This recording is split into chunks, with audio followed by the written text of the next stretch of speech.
And yes, it is Terrible Tuesday, ladies and gentlemen, boys and girls. Brought to you by Truth TV, OGN TV, sponsored by Mad Mike Network, under the watchful eye of Young Holy Alliance. It is the Realistic OGs on this Terrible Tuesday. And we have a somewhat of a litany of a few things, we might discuss with you all. Yeah, we're gonna, delve into Candace Parker's, career and legacy. Um, we're gonna delve into the Mariners outdueling the Braves on last night, and of course, we're gonna talk about the draft and these Atlanta Falcons. Truth, how you doing today, sir? Hey man, another day, another 52 cent.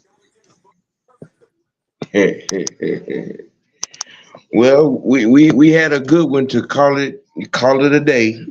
Um, when Candace Parker, little sister of one Tracy Parker, whom used to play for the Toronto Raptors back in the day. Um, for those that are not up on the bio, if you will, I think Candace is the only player to win a championship with three different teams. She cut her teeth at Tennessee. Um, you know, um,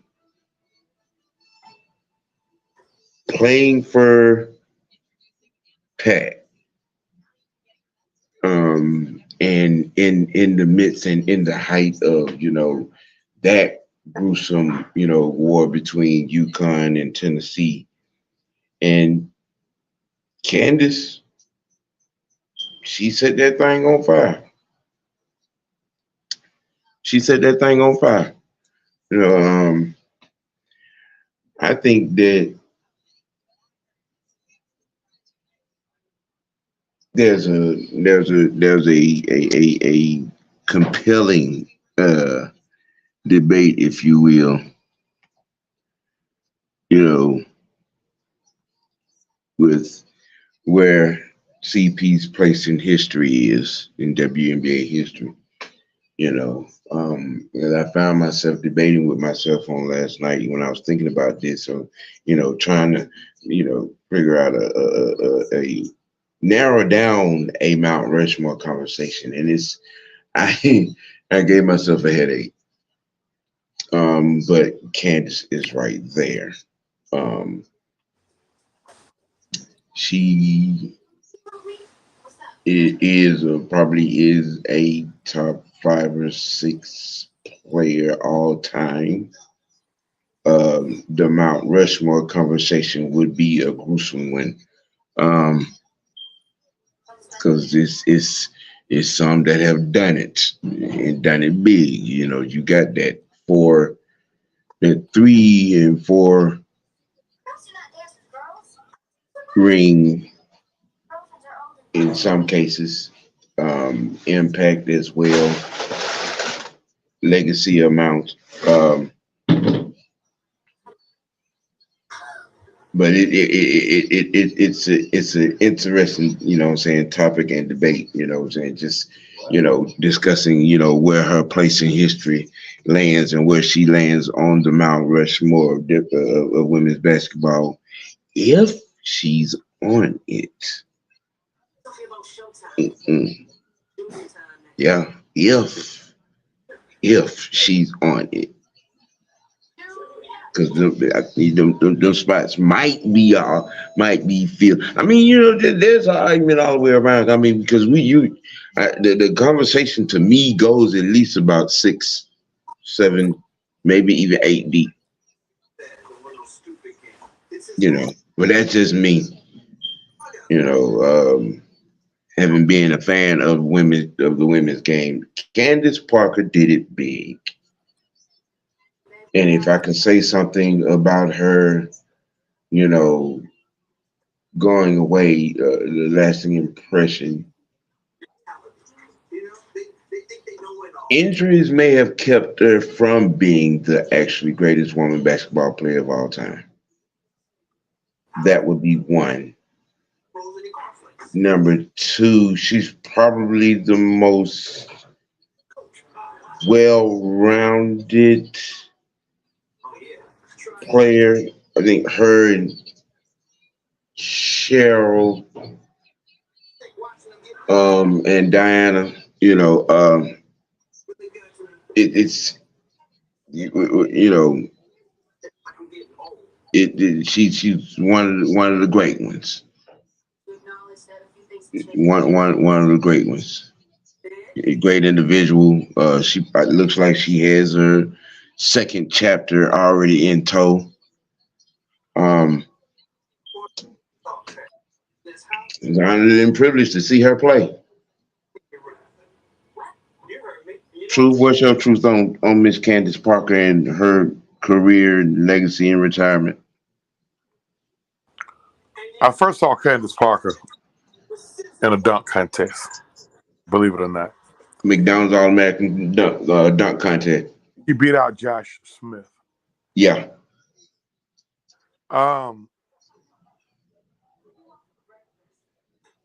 She's been always a model of consistency. Mm-hmm.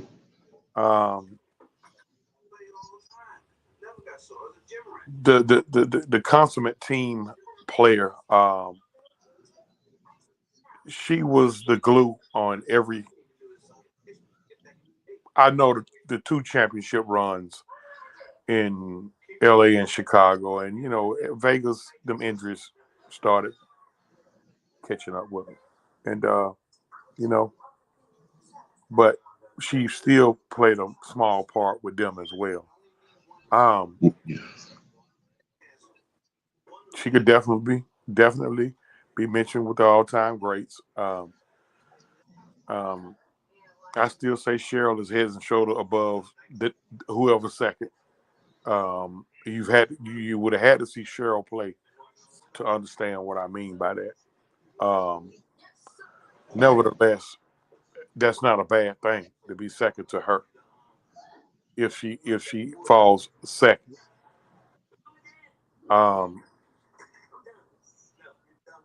16 years, never too controversial. She made a couple of controversial statements or whatever the case, and her private life kind of got publicized a little bit early and late. Because early she was married to Sheldon Williams, and they have a couple of kids, and their nasty divorce became public, and I think he got custody of one of the kids or whatever the case, and then later on her private life shifted to now she's married to a woman. Other than that, you take all that, you erase all that. She is, again, the consummate professional. I think she has a future in broadcasting. I expect her to join the TNT crew because she's been there part-time anyway. I salute. Yeah, because I remember, I think hearing something about a year or so ago about, I think this Charles is coming up on his last year with TNT. So I mean, she might just be the one to fall into that spot. Um, you know, what I'm saying. But nevertheless, a great career. In the meantime, holler at everybody in the chat. What's happening? What's good? Gambred Monk at the pole position. 8137 Sauce. What's good? Johnson Rozier, how's it going? Hey, Auntie. Hey, Sonya. How's everybody doing today? How's everybody doing today? You know what I'm saying? What's happening, everybody? What's happening? If you got your eyes on this program, hit that like button for us, please. And while you liking, peek in on both channels, OGN TV, Truth with a 2, OGTV, and subscribe to both channels. You have multiple options of getting this here particular program in your life. you know, for entertainment and things. Well, on, you know, like I said, Candace Parker, consummate professional, is, you know, she's she's right up in there. You know, um, one of the greater ones to play this game, and she did it on her terms, her time,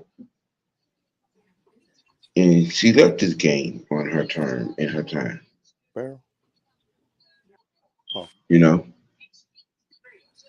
mm-hmm. so hey, there's my thought. Would say truth.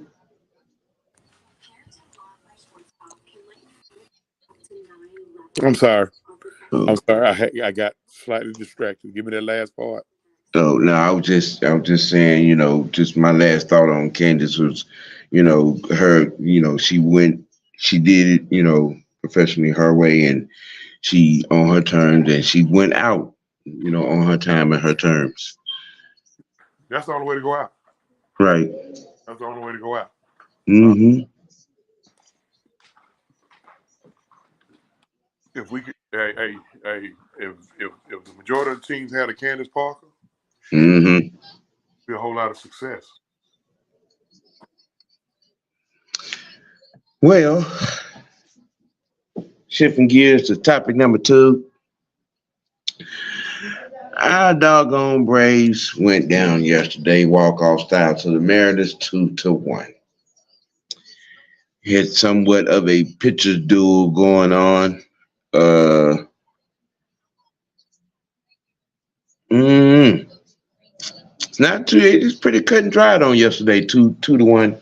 Um, I mean, sometimes you have to, what I'm saying, tip your cat, what I'm saying, to good pitch. About all I can say to that.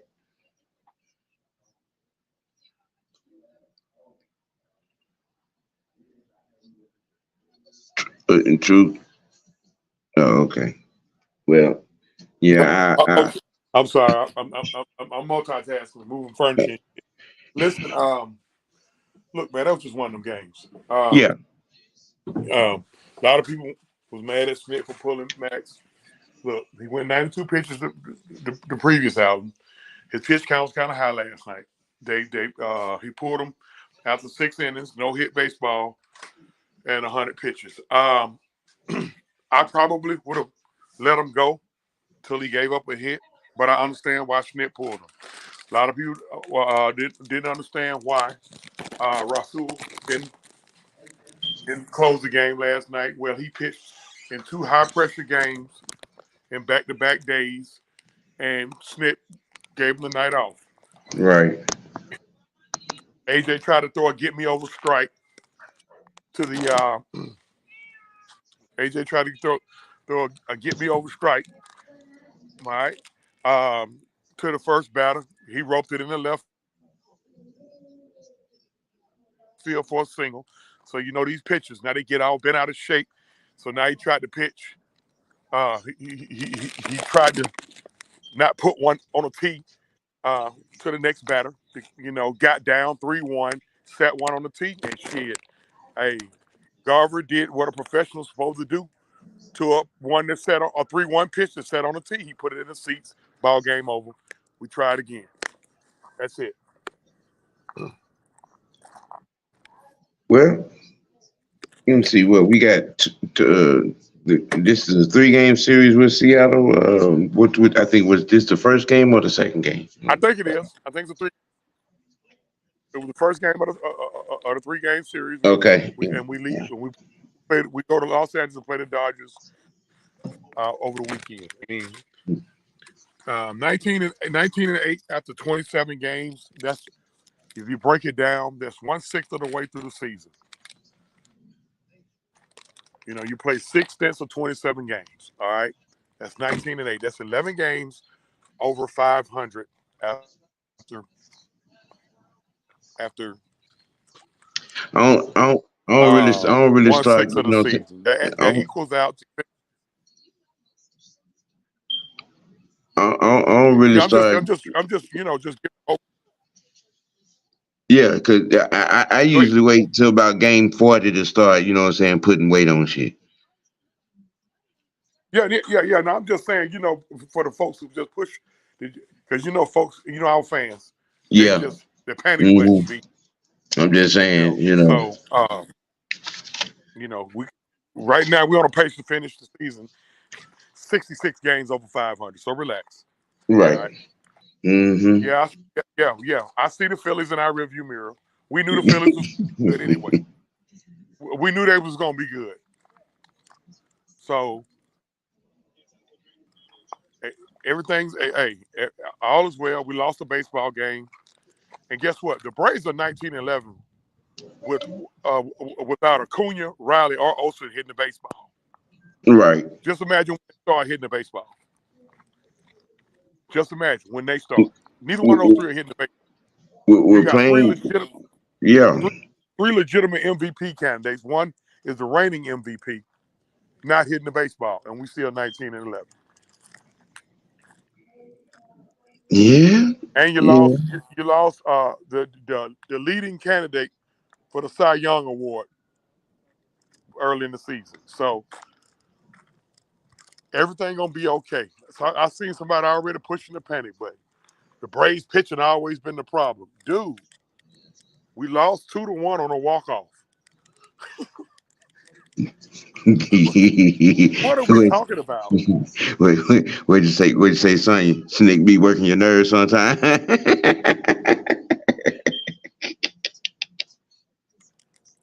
Now, see, hey, Snit is an old school manager. He managed old school ways. A lot of people, and sometimes it bite them, but for the most part, I mean, this team under Snicker has been dominant. Yeah. I mean, you got to call it for what it is. The Braves have been dominant under Snit. I ain't always agreed with some of his decision making, but hey, that's a 162 game a year job. They gon' a lot of times, me being a baseball guy, managers go off hunches. A lot of managers, go off what they go off their gut a lot. Sometimes you can make a decision, you can look like a complete fucking idiot, and sometimes decision and you look like a genius. That's just how that goes. I mean,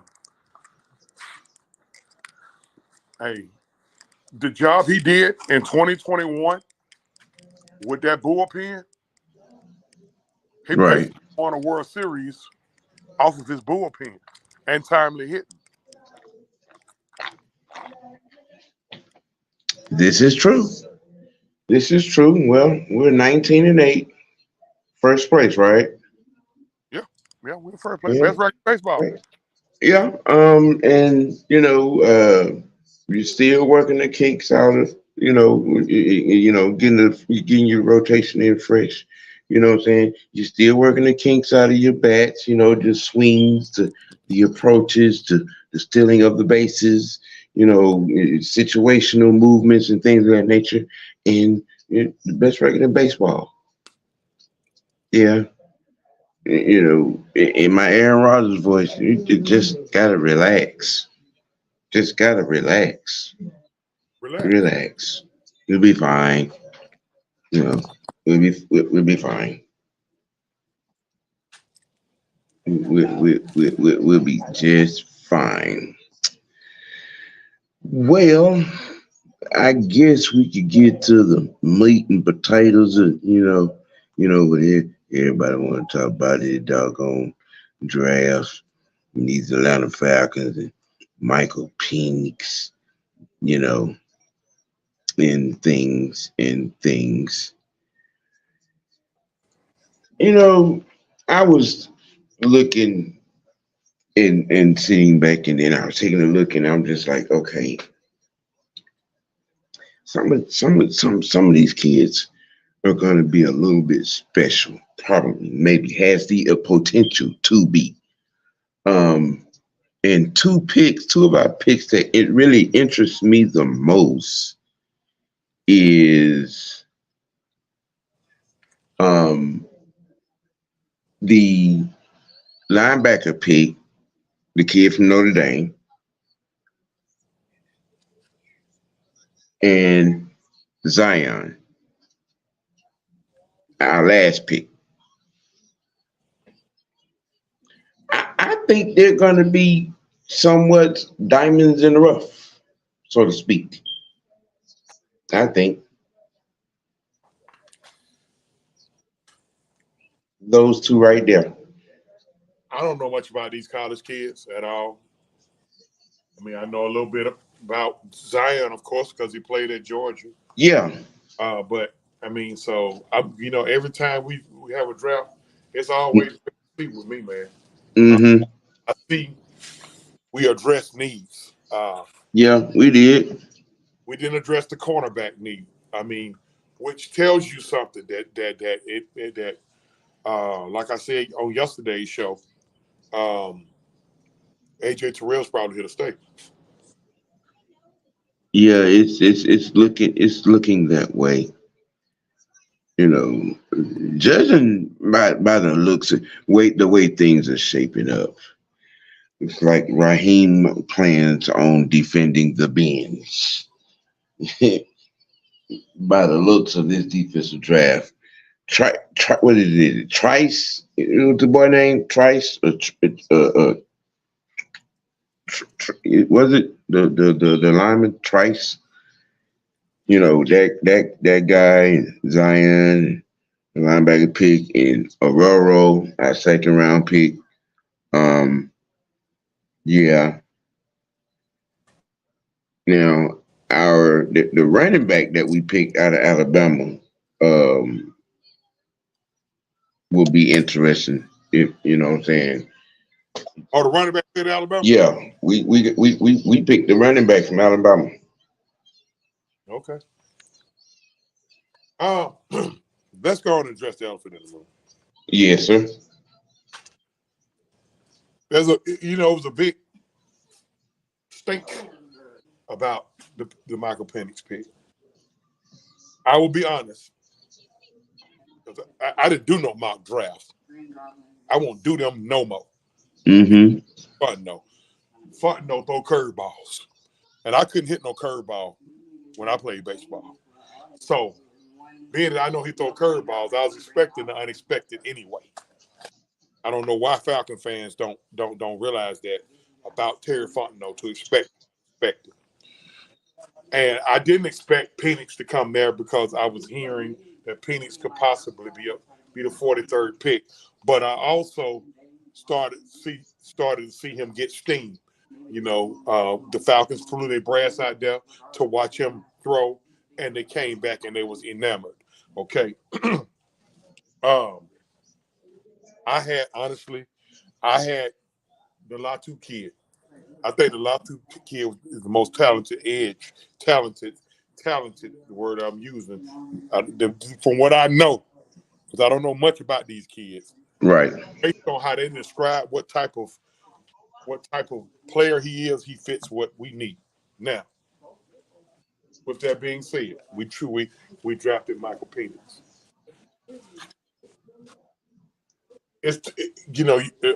A lot of people, and rightfully so, don't understand why we paid Kirk Cousins essentially 100. That's what it's going to wind up being. And then turn around and draft Penix. Um, well, for one, Kirk, again, he's probably gone in 2 years. You got to have a contingency plan once he's gone. Now, as Raheem and Terry explained it, with Kirk Cousins, we're not going to be picking eighth no more. We're going to be picking somewhere between 17 on down. Hopefully, Uh-huh. hopefully 32nd. So you ain't going to get the quarterback that you want next year anyway. And I'm going to add as a footnote. next year or year beyond anyway. Now I'm gonna add as a footnote: the Falcons could have easily said they're not gonna take their guy this year, but they'll take him next year. But due to us not possibly, we're gonna lose a pick. We just don't know which one. Now, as we don't stated in the chat, we don't think it's going to be that big. We think it's going to be at the worst, third round pick. But there's always a possibility as a curveball being thrown, and we lose our first rounder. And that was due to Kirk running his mouth. He didn't mean it, but he nevertheless he did it. And I think it's bullshit because I don't know how much damage talking to the team trainer would cause. But that's another story. That's another debate. That's another show. Look, man. I didn't agree with the pick, but I ain't fucked up about it. I'm just gonna leave it right there. You know, I didn't agree with it, but I ain't fucked up by it. Welcome to the Hey Young Man. Now, we was joking, y'all, on the show and in the chat about what the problem is now. I don't know what I'm about to say. What like OG? What the problem is? They got some. They got a Negroid who's fast somewhat. Got a strong arm left-handed named Mike. What the problem is, man? What the problem is?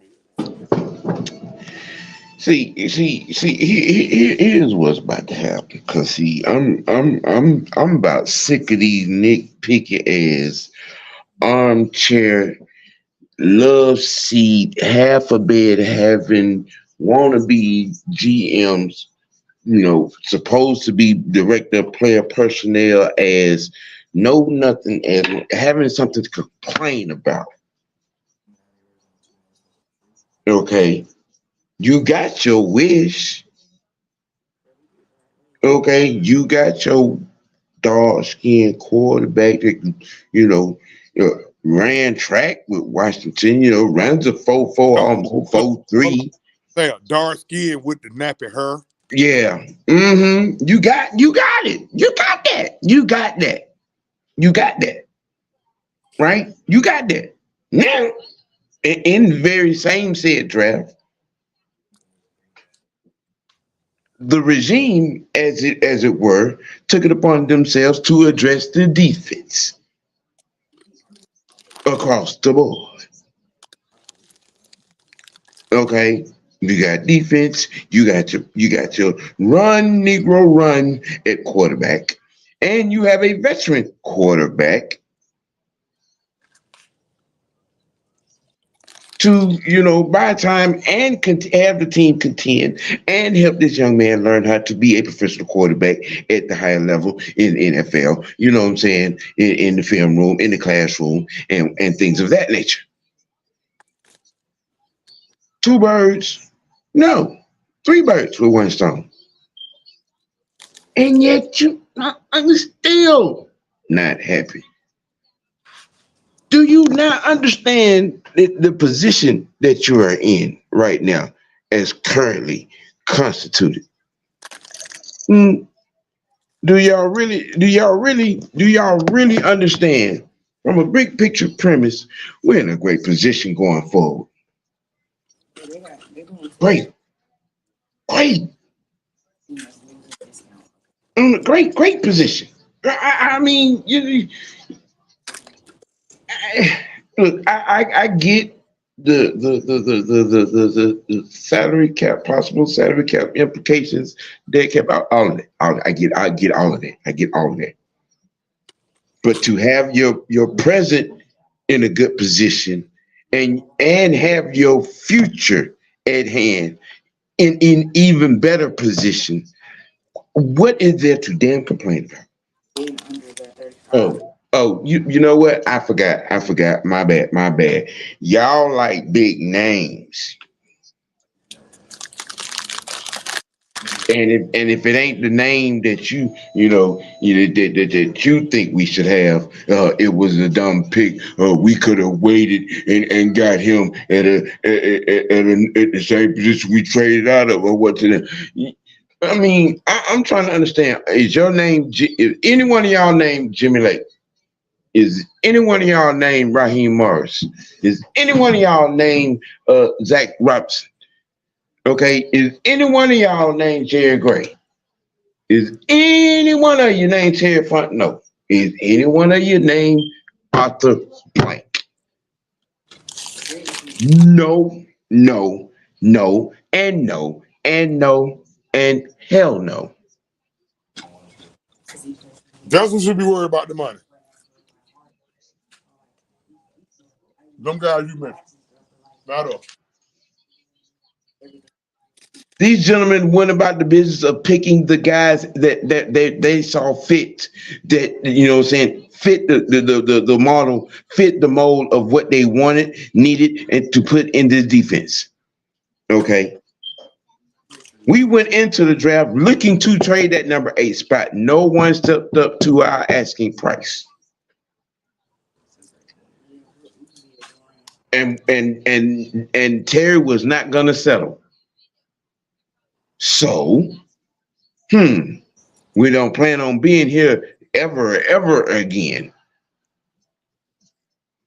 We can get our future while we're here. Boom. There is Michael Penix.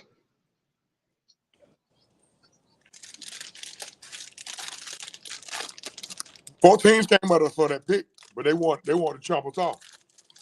Yeah. Uh-huh. 3 of them 4 teams were the Saints, the Vikings. Mm-hmm.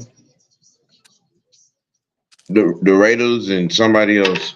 The Broncos. Mm-hmm. Yeah. All the teams that came, they wanted Michael Penix. Mm-hmm. Hey, Christy. How you doing? What's good, Anthony? What up, folks? What up? What up? But and you're right, Anthony. I mean, because I didn't see him playing the whole 4 years of the contract. Anyway, I always knew and felt like it was going to be 2 years. When you know what I'm saying? Signed him, y'all. When we signed him, I said immediately, it's essentially a 2-year deal. If we cut bait with him after the second year, will only be a $12.5 million dead cap hit, and we will only owe him $10 million in guaranteed.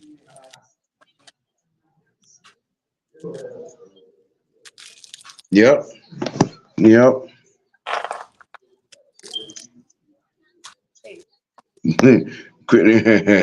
Chris said the mock drafts were good for learning about the potential draft picks. Although I kept trying to convince myself, don't be surprised if the Falcons do something different.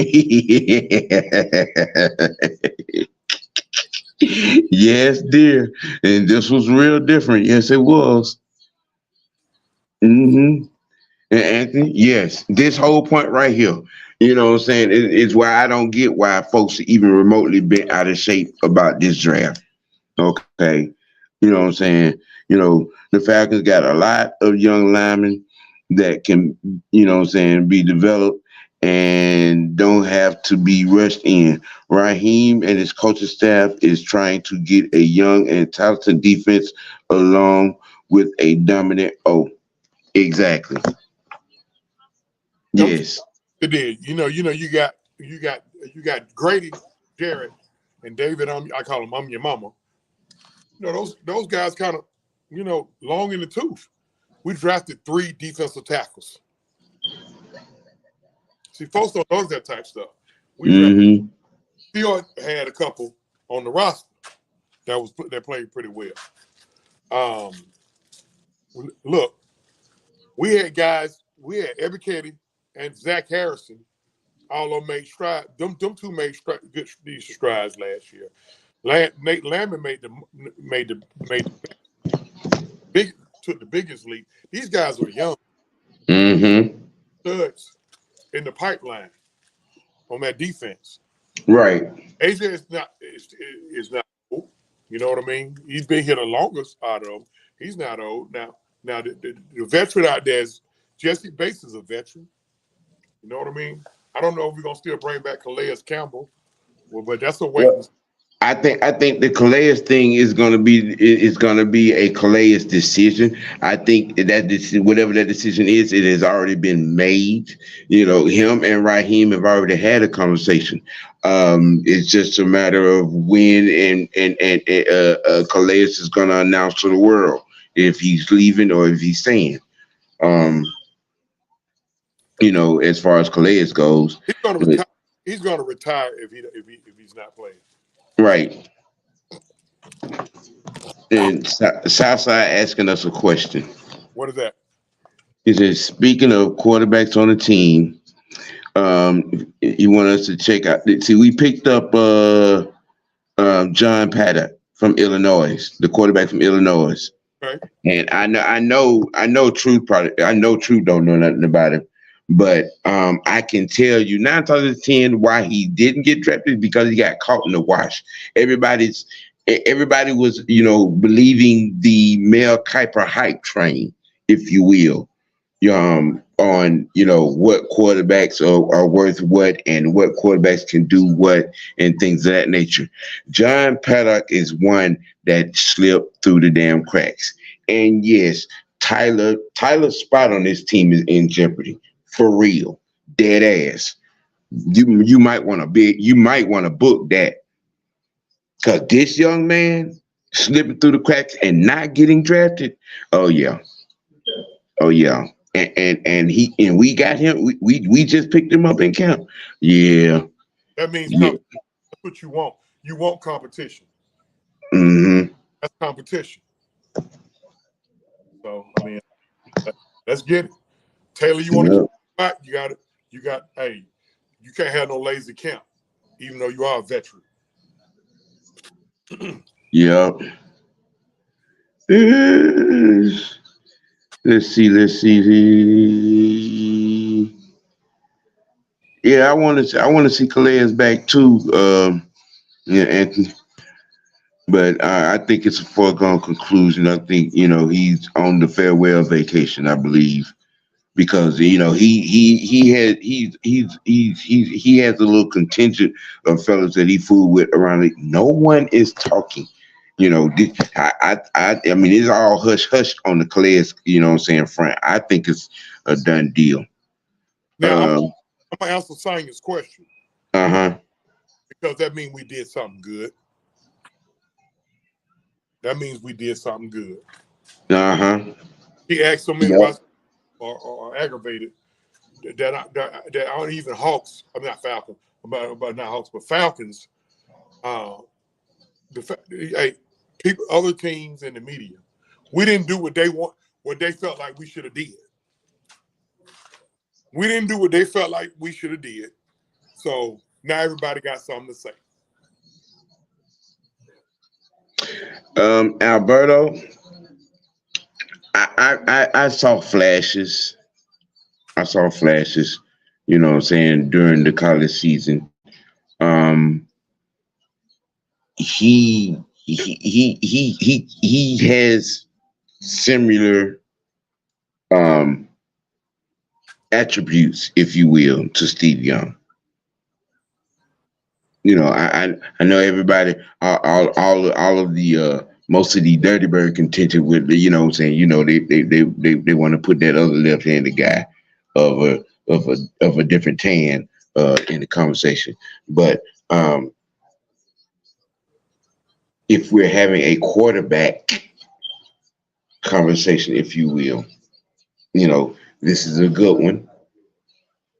Is a good to draw comparisons to. Um, they have similar throwing styles. Um, they run similar. And so yeah, it draws a good comparison to Steve Young. It does.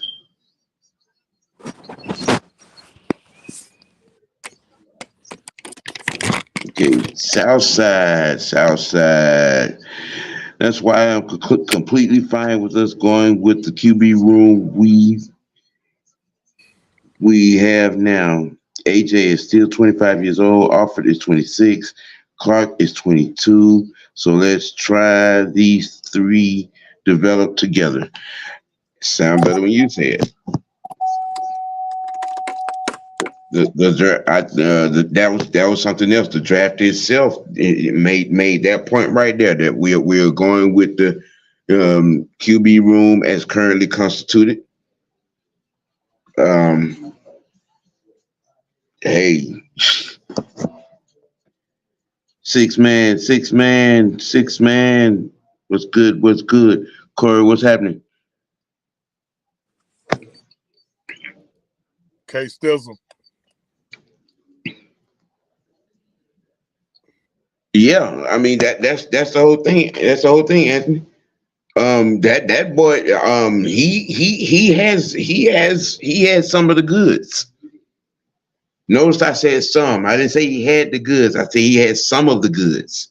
Okay, and this coaching staff is built uh, for quarterback schooling.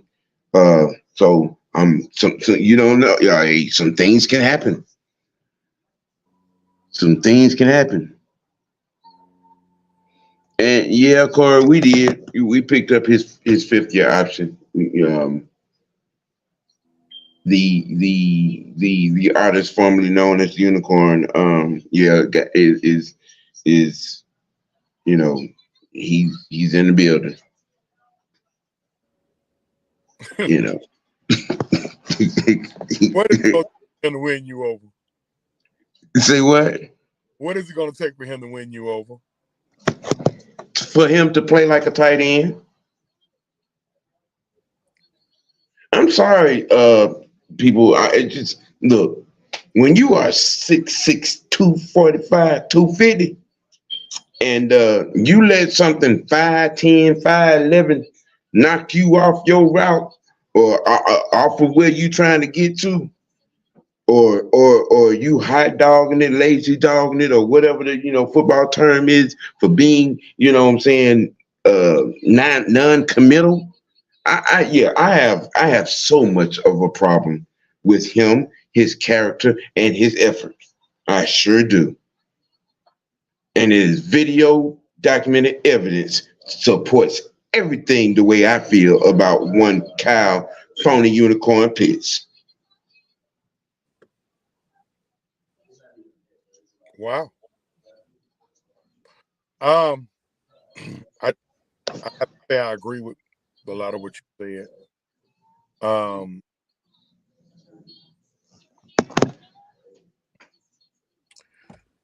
Just play the game the right way. He played the game the right way. We'll get most of those things. He has a supreme upside because I can Yeah, still use. but you have to want to use that upside, man. When you're Yeah, when you're hanging around with the Kittles and the Kelseys and the Grunks and the Gonzaleses and the Sharps, when you're hanging around with these guys in the offseason, something somewhere should click in or rub off. yeah, you got to be a sponge to something. Yeah, And yeah. right now, he walking around like a dry brick. Maybe if you stay the hell out of social media, it'd be all right. He's real popular on social media. What he need to be popular in is getting them reps in. What he need to be popular in is route running. What he need to be popular in is blocking. What he need to be popular in is body language, commitment, effort. That's what he need to be popular in. See, in a perfect world, I would love for the Falcons to bring in Julio Jones to teach these guys. I hear you. I hear you. I hear you. Is an excellent option as well. But Julio can do a lot of that shit well. He could that you just mentioned. Excellent route runner, plus blocker. Know he got take off he can take the top off of defense, and he got supreme hands. Is he needed to listen to somebody? I guess. Is he going to like Hilliard? That's what we're concerned about. Who? Pretend like he and it go in one ear and out the other. Is who gonna listen to Ike Hilliard? Kyle Pitts. I know. No, Kyle Pitts need to be listening to Kruger. Kyle Pitts is a tight end. He ain't got no business or reason to be in the wide receiver room. Okay. He got to learn how to be a tight end. He got to be committed to the tight end position. He got to be committed to running tight end routes. He got to be committed to blocking like a tight end. He got to be committed to the tight end position. Yeah, I understand. He can stay his wannabe diva ass away from the receiver room. I understand. I was speaking about his route running, but I get what you. I was speaking about the receiver portion of his job. I was speaking about that. We have a bona fide tight end coach in Kruger. He needs to learn tight end routes. I'm not. No. And if he's seen going anywhere near the receiver room, somebody need to hit him with a brick. Samuel. Don't government name me. Samuel. I don't want to hear when it comes to the phony unicorn. Nope. No. Let's be reasonable. No. Can we be reasonable about this? No. Not when you let somebody 5'9", 5'10", and you 6'6", 250 knock you off your route, bro. No. No. There ain't no reason to be. No. Miss me, go play in traffic with that. That's not nice. What was it? Was it nice when his Rudy Poo route running ass, caused us to lose a game? Not being in position, not being aggressive, not putting in the effort. You hurt my feelings, Samuel. Y'all gonna miss me with this, coming to the defense of this person. Are you going to apologize? You hurt my feelings. Apologize for what? Y'all see how he do me? You want me to? What? I wish I might give any kind of sympathetic or a symbolic gesture of sympathy concerning anything that has a topic to do with the phony unicorn of Kyle Pitts. No, hell no, no, not, never, That's so mean-spirited, Samuel. No, what's mean-spirited is stealing money because you can't run a route like a tight end. What's mean-spirited is you out him, in the weight room, pumping weights, doing power lifts, and that, disclaiming everything of being fully healthy. Well, if you wasn't fully healthy, why the fuck would you on the damn field on last season? Shouldn't some of that blame go towards the prior head coach and whoever the doctor is that cleared him? I'm blaming the person that was on the damn field. I'm blaming the person who we drafted at 4. I am blaming the person that is 6'6", 250 pounds. There is no excuse. I said some of the blame, sir. And no. So all of the blame goes on the player in that situation? I'm just asking a question. 6'6", 250. I get that. You right on that now. Understand now. Sam right on that. I ain't arguing that at all. He need to get his thumb out his ass for sure. But we all saw last year. Hell, a lot of times he's on the field. I don't know if he's a tight end or receiver. That got something to do with who placed him out there.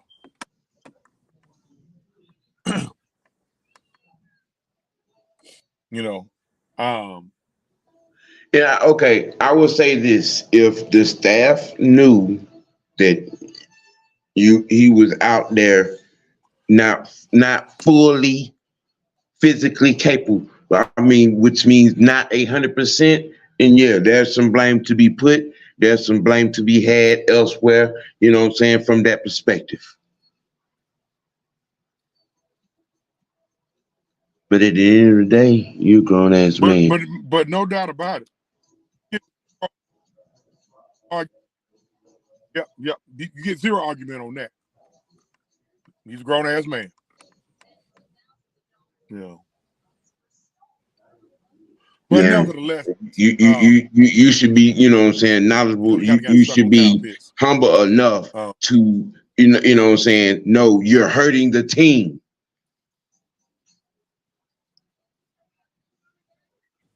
Look, man, if you hurt, you hurt. We got too much invested in you. If you hurt, you hurt. If you ain't ready to go yet, we'll put you out there when you're ready to go. That's what Sam is saying.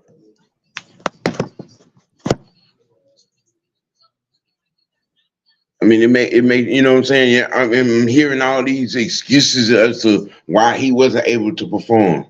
You know, people talked about it was the, you know, the quarterback position on this. Well, Drake London put in work. Desmond Ritter fault. Desmond Ritter had his own. You know what I'm saying? I mean, you know, five fumbles notwithstanding, Bijan was able to perform. Jonnu was able to perform. So what was y'all's unicorn excuse? What was the excuse? Blaming Ritter. What was the excuse? And he is, you know, posing in the weight room, holding a dead, I'm fully healthy now with all the, you know. I don't want to hear no excuses. I don't want to hear no disclaimer, no injuries. No, no, dog, no. Because ain't no excuse when you 6'6", 245, 250 to let somebody 5'9", 5'10", you know what I'm saying, 6 inches shorter than you, not, you know, keep you from running where you trying to get to, you know what I'm saying, on the route, on the play. I'm sorry, it just no. There's no excuse for being softer than diarrhea baby shit. No. How much do you put on, given what you said, on Ritter?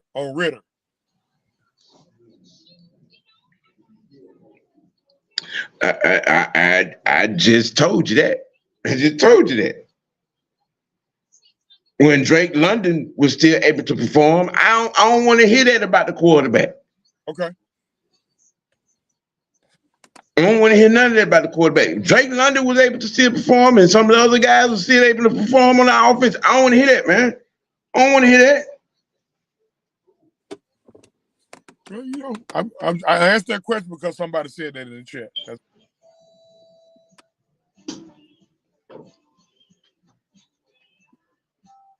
But you can't out bullshit a bullshitter, and that's some straight up bullshit. And you smelt it before you typed it and hit send on it.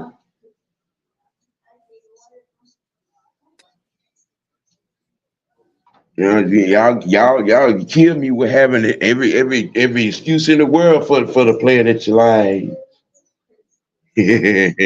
For the player that you like. You know, really sitting. I mean, did some of y'all hear yourselves? You know what I'm saying? Making excuses for a 6'6", 250-pound, 4.45 running tight end. You can blame except for whoever I like. 6'6", 245, 250 pounds. And you really, I mean, listen to how it sounds now. And you're really trying to make an excuse when somebody that's whole 6 inches shorter than him deters him from his route. Let that sink in. Let that sink in. And then if there's a stupid feeling that still starts to roll over your brain, then you understand the point.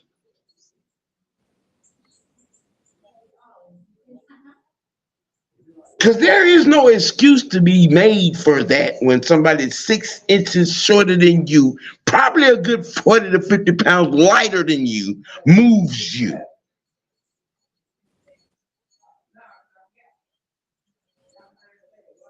I mean, you know what I'm saying? You can't possibly be sitting here trying to make an excuse, give any solid reason for the dismissal of him himself as a player at 6'6", 250 pound tight end to get moved by somebody 6 inches shorter, probably 40 to 50 pounds lighter. Boy, I swear, if I ain't, if I ain't know what the topic was, sound like you be talking about John Collins. Come on, man. I mean, you're really trying to, and then you want the all right. When Drake London had over 1,000, all right, okay, all right, okay, all right.